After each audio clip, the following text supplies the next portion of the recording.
I've got a job to do for a friend on some woodworking tools, some sort of rest of a woodworking machine.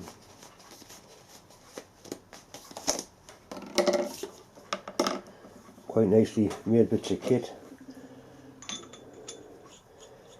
What I've got to do is make one of these, but in 20mm diameter, and he wants it 6 inches long. That's actually 90 and it's too slack for the thing it fits into.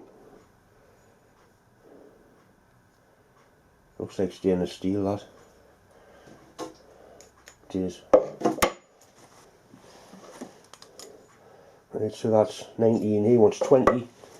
Now what I have got, I've got some 20mm chrome bar here.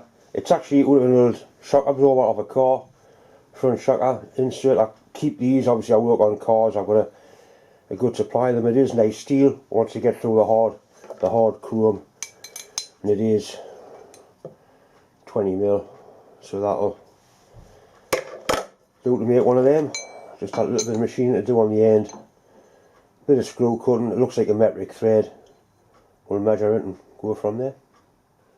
Right, so 11.8, so it's 12mm thread, and the pitch appears to be 125. So 125 thread gauge in there, you can see that.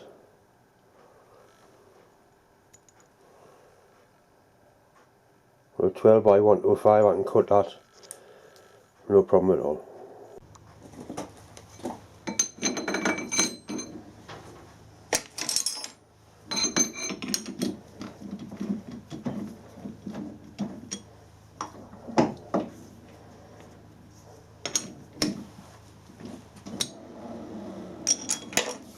I'll part this end off first to get a feel and see if it is actually hardened. They're normally pretty soft once you get through that thick skin of the chrome.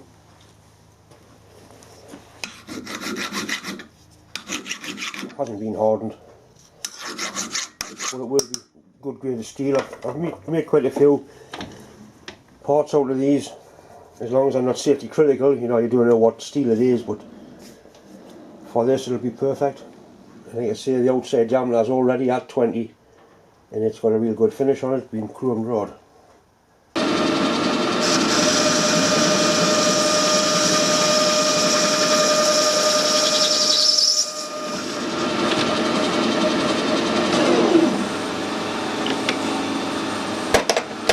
Just take the hard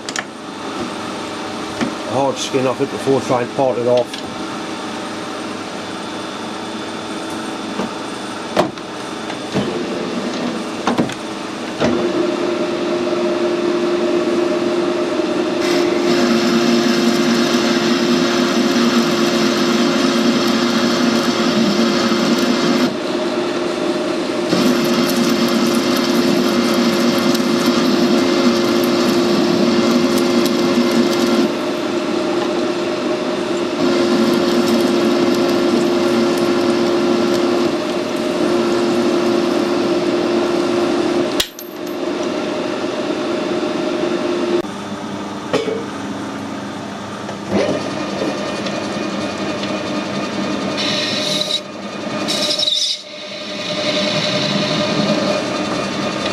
What you must do is get right underneath the hard chrome facing. Once you get under there, it's not so bad in the machine.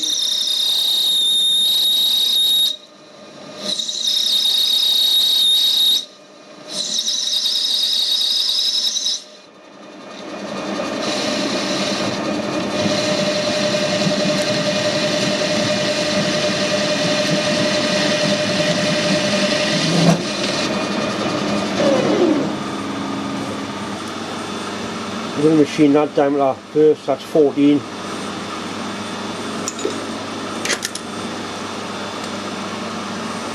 2mm off.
Right, so that's bang on 14.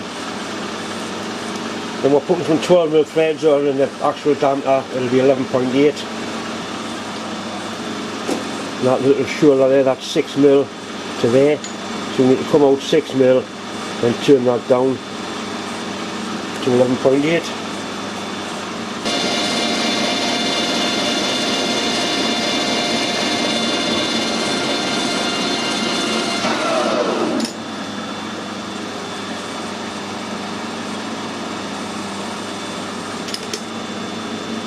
Just about there.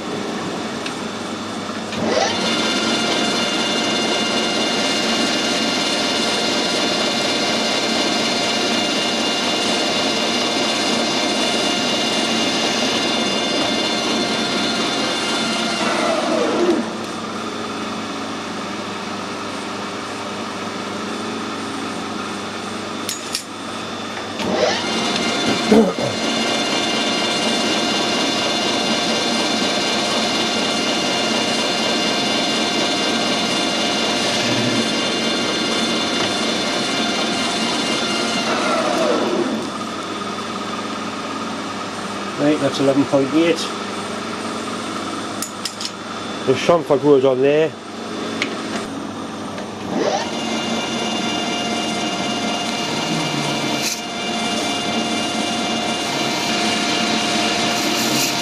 see how thick the chrome is, that's quite a decent thickness of chrome on these shafts.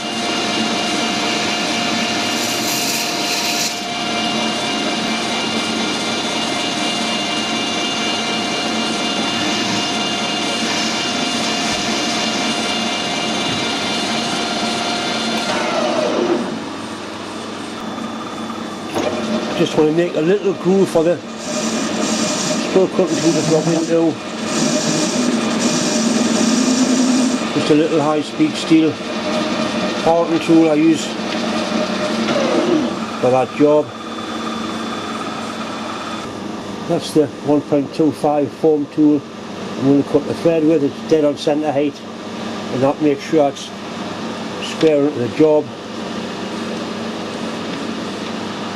I've got the gearbox on the lathe set up to cut the 125 thread. This thread needs to engage at any mark number on the thread indicator. So which is like that one's coming on number 30, you'll engage it on that one.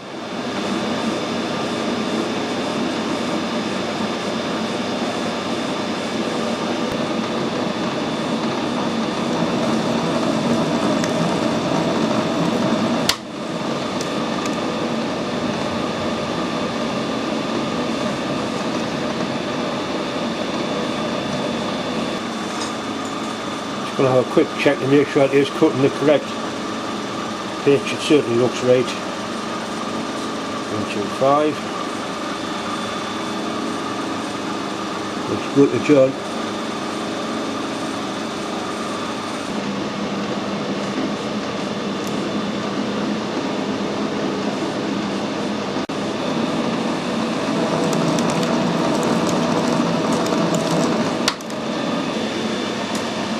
Wind the tool out, take it back, put some cut on again, and it's ready to go again.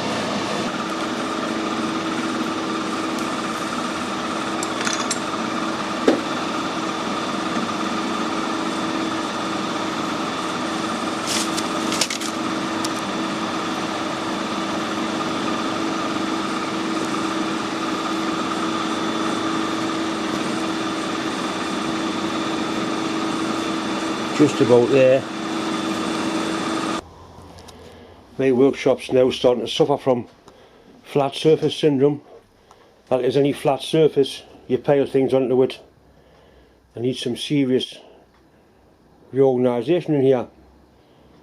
So yesterday I went down to Manchester and I picked this tool cabinet up,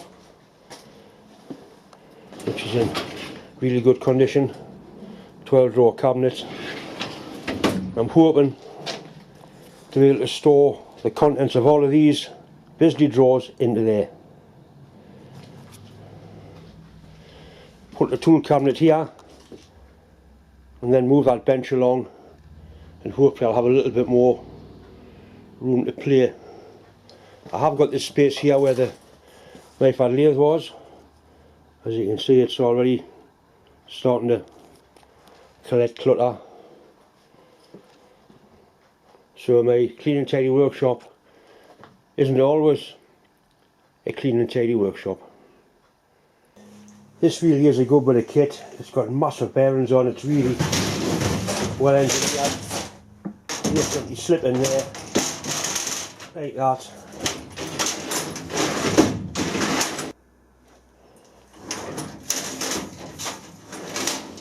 Quite a few of these dividers which simply clip in.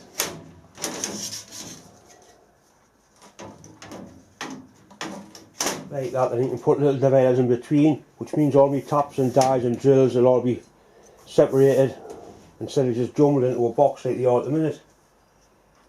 That looks a bit better, John. And it's got pissed.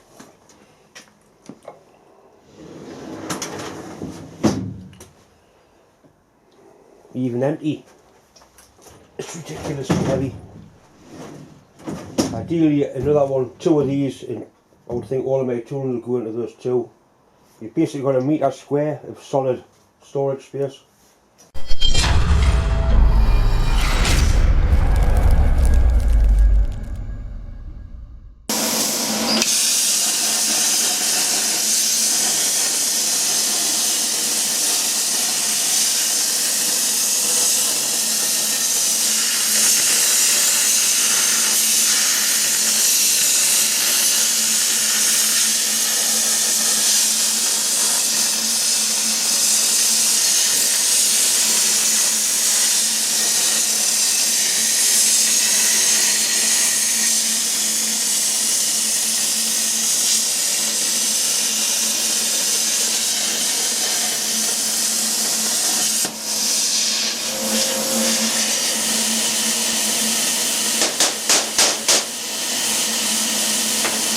Once again, it's just time to say thanks for watching, thanks for subscribing.